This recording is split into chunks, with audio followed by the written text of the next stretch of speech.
Sí, así nos saca un comunicado, Camilo nos saca carta que nos manda para gezagheber, Camilo nos está cuestionar alguna cosa que está viva de MBC y nos comprende que tiene un jefe de finanzas nuevo, que lo comienza a trabajar, pero de nuestro se nos está comprende también que tiene papel que está nominar para como diputado. E essa aqui está treze hopi pergunta e essa aqui não nos hasi de maneira aqui se ka gezag hebben.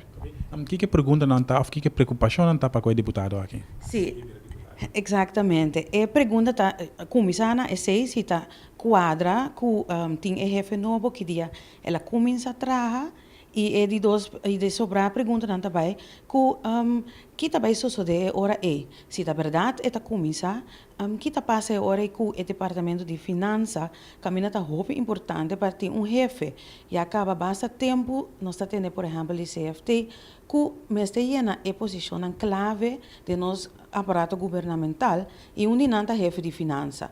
Eta wadu postula e mesora e vai virar como deputado que tá passa agora e não. E essa aqui nada terceira roupa preocupação.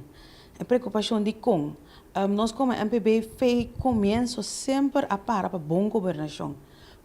Bom governação real está inserar caminho botin qualidade, continuidade e aparato caminho bosa que está suceder. Costa nota vai para sobre ta amigo, a família de gente, pero segundo regra e segundo costa um cota palavra e também na benefício de pueblo.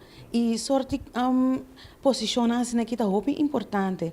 E se tem e nanang costa também não está claro bota quebra confiança. E esse é um coisa que para nós, MPB, está muito importante. Para nós ter confiança, para nós trabalhar, para o povo de Bonaire ter confiança back den governação, den governante e de nos aparato público. Essa que eu mencionar também que gabinete novo que está na Holanda, que mira melhor governação para assim não implementar planos que o governo não de Bonaire atual. Que é a opinião de senhora Mercedes aqui? Exatamente, o gabinete novo já tem zenan a mencionar essa aqui que não está disposto de investir mais e ajudar mais o Bonaire, pero não tem como voorwaarde tá situação financeira estável e também boa governação.